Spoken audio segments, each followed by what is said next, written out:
Hello, abnormal family. I've got another encounter for you, and I hope you enjoy this one.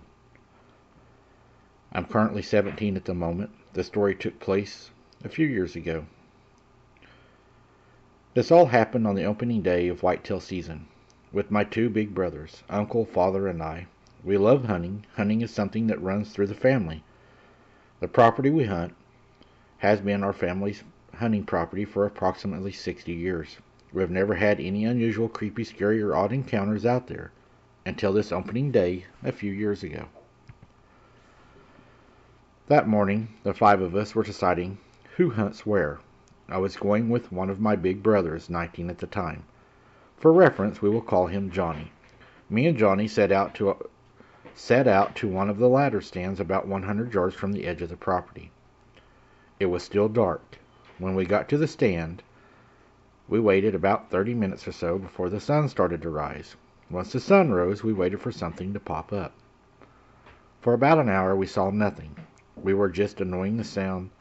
He put annoying, but he meant we were just enjoying the sound of nature. Suddenly, after about an hour after sunrise, everything goes dead silent. The silence lasted about 5 minutes. After 5 minutes, we heard the loudest, most god-awful shriek ever mixed with a howl-like sound. At that time, my brother was 6'3", about 236 pounds, and most of his weight was muscle. Nothing, and I mean nothing, really ever scared him, except for this incident. Fast forward about 10 minutes after the horrible sound. The sound of nature comes back again. We were still in shock about what the sound could have been. My uncle, who was hunting by himself, called us and asked if we were okay. He said he heard some loud screaming. We told him that we were fine, but had no idea what it was. 20 minutes or so goes by, and the sound of nature stops again. Not even 5 seconds later, we hear the horrible sound again. But this time, it was way closer. I looked over at my brother, and he had the most horrified look on his face, and then whispered for me to duck down, and to be as quiet as possible. I was more scared of the fact that my brother was scared. He looked over at me and said, "Someone or something weird looking is out there, and it's not a deer." I asked what it looked like. He said something about it being 8 feet tall and skinny. As I heard this description, I thought maybe a skinwalker. Personally, I didn't believe they existed until that day. We stayed hidden for a few minutes, but soon we heard the sound of footsteps growing louder and louder, along with the sound of leaves crunching. We heard low growling, and heard the supposed skinwalker sniffing the air. We tried texting everyone else to alert them, but it took the messages 5 minutes to go through. By that time, it was too late. The skinwalker had already picked up on our scent.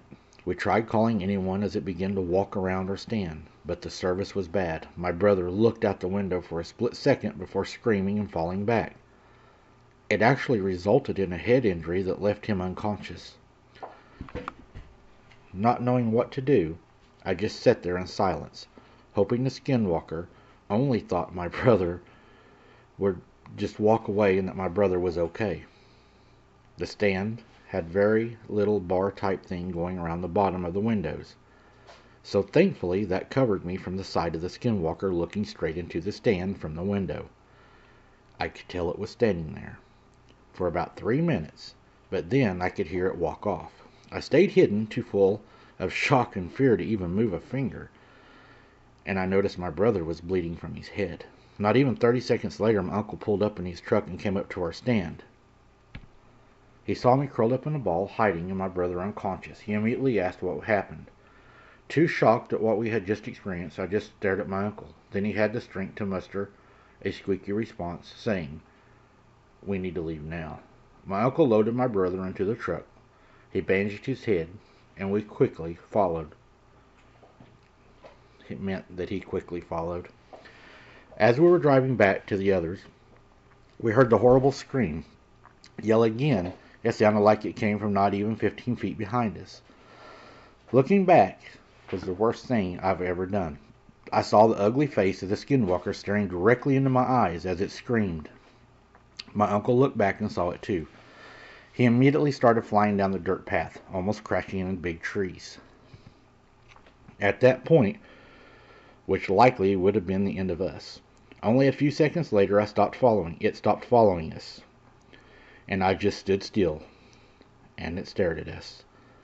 Soon it was out of sight, and we regrouped with my mother and my brother and my dad. I told them what happened, but they just laughed, until my uncle said himself. My uncle rarely ever lied, so he was way more trustworthy than me. Anyway, we headed to a nearby hospital to take my brother. The whole way there, I just cried thinking about its face, that at 2 different times was only a few feet away from me.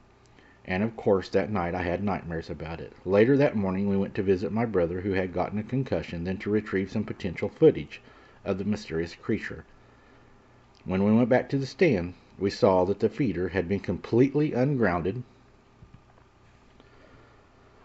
and it had been pushed over. We checked the camera, but most of the footage just wasn't there, except for the footage of the now confirmed skinwalker walking around the field for about 30 seconds. Then the tape cut off. We made the obvious decision to end the hunting trip. We contacted the surrounding landowners and asked about any strange experiences related to ours. Multiple landowners that live out there have reported odd howling and something screaming that wakes them up in the middle of the night, but no sightings or camera footage of it besides ours. We didn't go out there. The rest of us just ended the season. We went out again next season, but we never seen anything. Oh yes, and if you're wondering about the footage, my dad called the local game warden, and we turned it over to the proper authorities. We have been waiting for them to analyze it and give us some authenticity about it. They said they have to prove that it's real and it was not a hoax. We are still waiting for them to get back to us to give us their analysis. Well, I can say, number one, you all should have made a copy of that, because you're probably never going to get an answer, or they're going to call it a hoax. And without you having a copy of it, you don't have any proof of what their findings are. I would encourage anybody, if you turn anything over, to make duplicates and to share those duplicates with other people so that more than one person has, duplicates of what you've seen. I do believe that it probably winded you guys. It probably smelt you, and that's why it started hunting and looking for you. I believe these things know we're in the woods before we ever find them. I'm for sure they can wind us. Always use the wind to your advantage the best you can. Some places you're not able to do that, but the wind is your enemy sometimes, and sometimes it's your best friend. Until next time, guys, keep your head on a swivel, and if you're out, make sure that you know what is hunting you, because you might not be the only predator in that area.